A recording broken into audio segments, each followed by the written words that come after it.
भावना के भूखे भोलेनाथ। एक गांव के बाहर छोटा सा शिव मंदिर था जिसमें एक वृद्ध पुजारी रहते थे।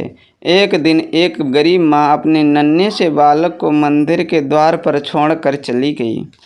बहुत खोजने पर भी पुजारी जी को बालक के परिवार का कुछ पता ना चला। जब गांव का भी कोई व्यक्ति उस बालक का लालन पालन करने को तैयार ना हुआ तो पुजारी जी ने भगवान शिव की इच्छा समझकर उसे अपने पास रख लिया और उसका नाम भोला रख दिया। गांव के श्रद्धालु भक्तों से जो कुछ उन्हें प्राप्त होता उसी से भगवान शिव का, पुजारी जी का और बालक भोला का किसी तरह गुजारा चलता। यदि किसी दिन काम भी पड़ता तो पुजारी जी बालक और भगवान को भोग लगाकर स्वयं गंगा जल पीकर रह जाते।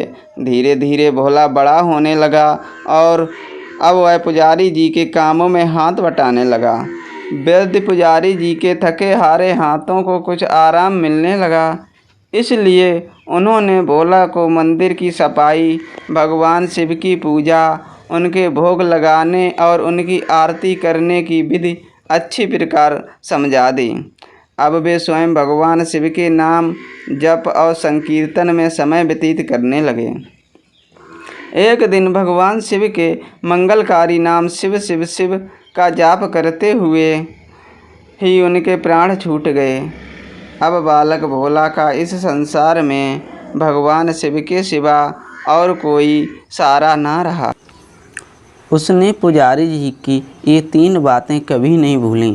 नंबर 1, भगवान भोलेनाथ शिव शंकर को ताज़ी गर्म रसोई का ही भोग लगाना, भगवान को भोग लगाए बिना स्वयं को कुछ भी नहीं खाना, भगवान शिव पर विश्वास रखकर कभी भी किसी भी वस्तु का संग्रह न करना, बासी भोजन का भी नहीं। यदि कोई भक्त पहले से बना भोजन या मिठाई मंदिर में दे जाता तो बालक भोला उसे गरीबों में बांट देता। वह ताज़ी रसोई बनाकर ही भगवान को भोग लगाता, उसके बाद ही स्वयं प्रसाद ग्रहण करता और यदि बचता तो उसे बांट देता। यदि रसोई बनाने को सामग्री ना होती तो भोले बाबा और भोला भगत दोनों गंगा जल पीकर ही रह जाते। एक बार बरसात का मौसम आया और 3-4 दिन तक मूसलाधार वर्षा होने से मंदिर में एक भी भक्त नहीं जगा। भोला अपने भोले बाबा को गंगा जल का ही भोग लगाता और उसे ही पीकर रह जाता। भोले बाबा बालक की भक्ति और सहन शक्ति की परीक्षा लेते रहे, किंतु आखिर में अपने भक्त बालक को भूख से तड़पते हुए देख उनसे रहा ना गया। वे सेठ के नौकर का रूप धरकर हाथ में भोजन सामग्री की पोटली लेकर वर्षा में भीगते हुए मंदिर के द्वार पर जा पहुँचे। उन्होंने आवाज़ लगाकर भोला को बुलाया और उसके हाथ में पोटली देते हुए बोले, सेठ जी ने यह कच्चा राशन भेजा है, इससे रसोई बनाओ, भोग लगाओ और स्वयं भी प्रसाद पाओ। मैं कल फिर आऊँगा। भोला भगत ने आशीर्वाद देकर उसे विदा किया और सूखी गीली लकड़ियों को धुएं में गर्म रसोई बनाकर भोले बाबा का भोग लगाया। पूरे बरसात के मौसम में भोले बाबा नौकर के भेष में भोला भगत को सीधा देने आते रहे और स्वयं भी गर्मा गर्म रसोई का भोग पाते रहे।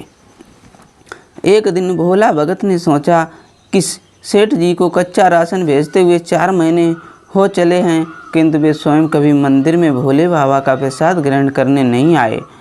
अगले दिन जब भोले बाबा नौकर के भेष में सीधे की पोटली देने आए तो भोला भगत ने उनसे बोला, भाई तुम्हारे इतने धर्मात्मा सेठ जी कभी स्वयं मंदिर में प्रसाद लेने नहीं आए, इस कारण मेरा हृदय अत्यंत दुखी हो रहा है। अपने सेठ जी से कहना कि कल वे भी मंदिर में प्रसाद ग्रहण करने अवश्य पधारें। सुनकर नौकर बने भोले बाबा चौंक कर घबरा उठे और बोले, पुजारी जी, सेठ जी मेरे द्वारा आपको कच्चा राशन भेजते हैं, आप इससे भगवान को भी भोग लगा लेते हो और स्वयं भी प्रसाद पाते हो, फिर सेठ जी को बीच में बुलाने की क्या ज़रूरत है? जैसा चल रहा है वैसे ही चलने दीजिए ना। भोला ऐसे कैसे चलने दूं? आपके धर्मात्मा सेठ जी इतने दिनों से कच्चा राशन भेज रहे हैं, क्या मैं उन्हें भगवान का प्रसाद देने का अपना कर्तव्य भी पूरा ना करूं? मैं किसी का उधार खाने वाला नहीं हूँ। अपने सेठ जी से कह देना कि यदि कल भोले बाबा का प्रसाद ग्रहण करने ना पधारें तो मैं उनका कच्चा राशन लेना बंद कर दूंगा। नौकर बने भोले बाबा तो अपने भोले भगत की अकड़ देखकर काँप उठे और यह सोचकर मन ही मन हंसे कि वाह, आज तो लेने वाला ही देने वाले पर दोष दिखा रहा है। लेकिन सरल हृदय भक्त के मनोभावों पर रीझ कर वे बोले, ठीक है पुजारी जी, कल सेठ जी मंदिर में प्रसाद ग्रहण करने जरूर पधारेंगे। दूसरे दिन बड़े सवेरे ही भोले बाबा नौकर के वेश में दूध और बहुत सारी भोजन सामग्री लेकर मंदिर पहुंच गए। भोला चौंकते हुए बोला, भाई आज इतना सारा सीधा किस लिए ले आए? नौकर बने भोले बाबा बोले, पुजारी जी भूल गए क्या, आज आपने सेठ जी को प्रसाद के लिए बुलाया है, इसलिए आप छककर रसोई बनाइए और भोले बाबा को भोग लगाइए। हाँ, यह तो बता दीजिए कि सेठ जी किस समय पधारें। भोला ने प्रसन्न होकर उन्होंने सेठ जी के आने का समय बता दिया।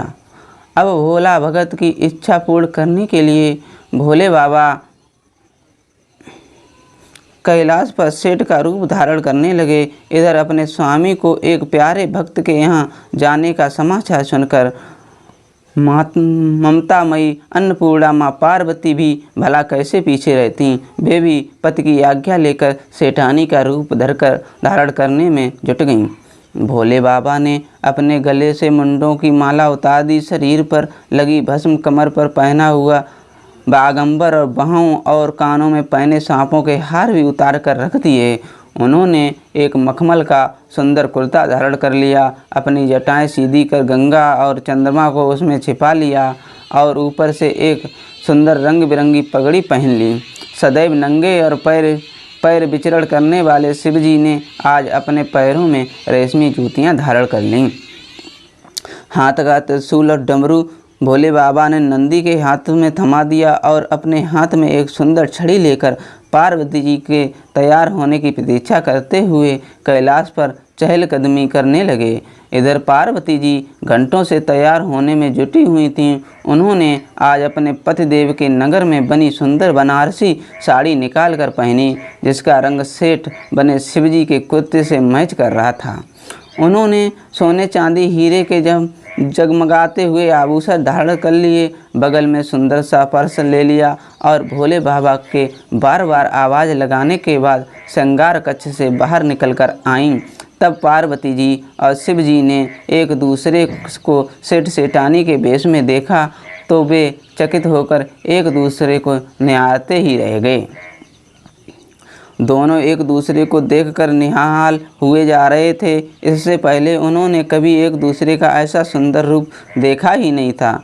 जब भगवान गौरी शंकर सेठानी सेठ का रूप धरकर कैलाश से अपने भक्त के यहाँ दावत खाने चले गए तो गणेश, कार्तिकेय, नंदी, ऋषि, मुनि, देवता, देवांगनाएं भी उन्हें देखकर ठगे से रह गए। सेठ बने शिवजी अपने हाथ में ली हुई छड़ी को आधा से घुमाते हुए पृथ्वी पर टेकते हुए चल रहे थे और उनके पीछे पीछे बगल में पर्स लिए अपनी जूती से टक टक और पायलों से छन छन की मधुर धुन करती हुई माँ पार्वती सेठानी बनी हुई चल रही थीं। इधर भोला भगत आज सुबह से ही सेठ जी के स्वागत के में भांति भांति के पकवान बनाने में जुटा हुआ था। अपने भोले बाबा का भोग तो वह चलते फिरते बना लेता था, किंतु आज उसे कई महीनों से भगवान का भोग लगाने के लिए कच्चा राशन भेजने वाले सेठ जी को भगवत प्रसाद देना था। अतः आज उसने अपनी सारी पागल कला झोंक डाली थी। उसने सेठ जी द्वारा भेजे हुए चावल धोकर खीर बनाई, उसे धीमी आंच पर पकाकर गाढ़ा किया और उसमें सेठ जी के द्वारा भेजे हुए पिस्ते, बादाम, केसर, चिलकोजे, किशमिश डाले। मिर्च और अदरक को कूटकर उसे बाजरा वेश और गेहूं के आटे में भर भर कर मोटे मोटे मिस्से टिक्कड़ बनाए। रसोई बनाकर भोला भगत पुनः स्नान करने चला गया ताकि स्वच्छ वस्त्र पहनकर भोले बाबा का भोग लगा सके और सेठ जी को उनका प्रसाद दे सके। जब भोला भगत स्नान करके लौटा तो देखा सेठ जी प्रसाद ग्रहण करने के लिए स्वयं तो आए ही हैं, संग में अपनी सेठानी जी को भी ले आए हैं। भोला ने झट दोनों से राम राम की उन्हें आसन देकर बैठाया और भोला, मैं भी भगवान को भी भोग लगाकर आता हूँ, फिर आपको प्रसाद परोसूंगा। भावना के भूखे भोले बाबा से भूख सहन नहीं हो पा रही थी, इसलिए वे बोले, पुजारी जी भगवान को जल्दी से भोग लगाइए, मुझसे भूख सहन नहीं होती। भोला भगत बोला, सेठ जी भूख तो मुझे भी बड़े ज़ोर से लग रही है, किंतु मैं अपनी भूख के कारण भगवान को भोग लगाना नहीं भूलता। यदि दुनिया के सारे लोग इसी तरह अपनी भूख के लिए भगवान को भोग लगाना भूल जाएं, तो भगवान तो भूखे मर जाएंगे। सेठ जी बने भोले बाबा एक पत्तल उठाते हुए बोले, पुजारी जी आप भोग लगाइए, इधर मैं पत्तल परोस लेता हूँ, मुझसे भूख सहन नहीं हो पा रही है। भोला भगत सेठ जी बने भोले बाबा को डांटते हुए बोला, सेठ जी भगवान के काम में मैं ना तो जल्दबाजी चलती है और ना कंजूसी। मैं जब तक भगवान को भोग नहीं लगा लेता, आप रसोई के पास भी नहीं भटक सकते। चुपचाप इधर बैठ जाइए और ओम नमः शिवाय जपते रहिए, मैं अभी आता हूँ और आपको पेट भर भोजन कराता हूँ। सेठ बने शिवजी डांट खाकर चुपचाप अपने आसन पर जा बैठे। सेठानी बनी पार्वती उनकी यह दशा देख बड़ी मुश्किल से अपनी हंसी रोक पाई, लेकिन जैसे ही भोला भगत पत्तल में सामग्री लेकर भगवान को भोग लगाने मंदिर में गया, शिव जी पार्वती जी को मौन रहने का संकेत करते हुए चुपके चुपके पैर रखते हुए रसोई में पहुंच गए और उन्होंने एक एक व्यंजन उठाकर चखना शुरू कर दिया। भोले बाबा तो प्रसाद को चखते ही भौचक्के रह गए। खीर में चीनी की जगह नमक भरा हुआ था और सब्जियों में चीनी भरी हुई थी। जैसे ही भोले बाबा ने रोटी का एक टुकड़ा तोड़कर मुंह में दिया तो वे सी सी करने लगे, क्योंकि रोटी में मिर्च ही मिर्च भरी थी। वे सी करते हुए उल्टे पैर भाग आए और अपने आसन पर जा बैठे। माँ पार्वती अपने स्वामी की यह हालत देखकर खिलखिलाकर हंस पड़ी। इससे पहले कि भोले बाबा पार्वती जी के सामने कुछ सफाई दे पाते, भोला भगत ओम नमः शिवाय मंत्र का जाप करते हुए आ पहुँचा। उसने भोग को रसोई में मिलाकर उसे पवित्र बना डाला और फिर सेठ जी के सामने पत्तल परोसकर हाथ जोड़कर बोला, सेठ जी अब आप जी भरकर प्रसाद पाइए। भोले बाबा तो अभी अभी भक्ति से भी जोरदार उसके हाथ की बनी रसोई चख चुके थे, अतः उसे ग्रहण करने की बात सुनकर उनके पसीने छूटने लगे। कभी वे भोला का तो कभी पार्वती का मुख देखने लगते। भोला को सेठ जी की ढील बर्दाश्त नहीं हुई और बोला, सेठ जी अब क्या हो गया? आपको अभी तो इतनी उतावली मचा रहे थे, अब क्यों नहीं ग्रहण करते? आप ग्रहण करो, तभी तो माता जी भी प्रसाद ग्रहण करेंगी और फिर मैं भी प्रसाद पाऊंगा। भोला की ललकार सुनकर भोले बाबा ने चुपचाप खीर का कुल्हड़ उठाया और सारी नमकीन खीर गटागट पी गई। कुल्हड़ खाली होने की देर थी कि भोला ने उसे झट से भर दिया। अपने प्रिय भक्त के हाथों परोसे हुए भोग में भगवान की आज दुगना स्वाद आने लगा। भोला परोसता गया और भोले बाबा पीते गए। जगन्माता पार्वती भगत और भगवान दोनों के प्रेम को देख देख कर मंत्रमुग्ध होती रहीं। जब सारी रसोई समाप्त हो गई तो भगवान ने एक जोर की डकार ली। भोला को होश आया और बोला, वाह सेठ जी वाह, मैं ही बावला था जो इतनी थोड़ी रसोई बनाई। मुझे पता होता कि आपको प्रसाद ग्रहण करने का इतना शौक़ है तो और भी ज़्यादा रसोई बनाता। भोले बाबा अपने पेट पर हाथ फेरते हुए सेठानी बनी पार्वती जी की ओर मुस्कुराकर देखते हुए बोले, पुजारी जी मैं इतना रोज़ कहाँ खाता हूँ, किंतु आज प्रसाद इतना स्वादिष्ट बना था कि अपने पर बस ही नहीं आ रहा और खाता ही चला गया। किंतु तभी भोला भगत रुआसा होकर बोला, सेठ जी वाह तो आपने ठीक किया, लेकिन माता जी तो भूखी ही रह गईं। ममतामयी पार्वती माँ से भोला का रुआसा मुख देखा नहीं गया। उन्होंने बची हुई खीर की 4 बूंदें अपने कंठ में टपका लीं। भोले बाबा द्वारा भोग लगाने से प्रसाद में अद्भुत अलौकिक स्वाद भर गया था। ऐसी सुगंधित और मीठी खीर चखकर जगजननी अखंड तृप्त हो गईं और उनके तृप्त होते ही सृष्टि का प्रत्येक प्राणी तृप्त हो गया। भोला भगत बोला, सेठ जी, आपने और माता जी ने प्रसाद ग्रहण कर लिया, इससे मुझे अत्यंत संतोष हुआ है।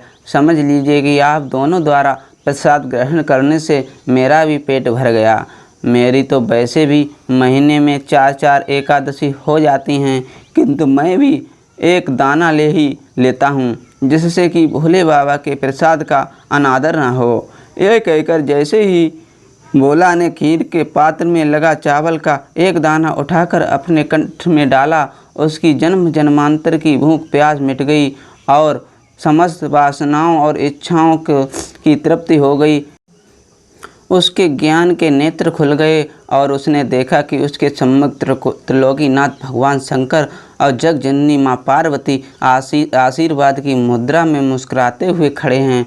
भोला दौड़कर उनके चरणों में लौट गया और उन्हीं में समा गया। हर हर महादेव। जय शिव।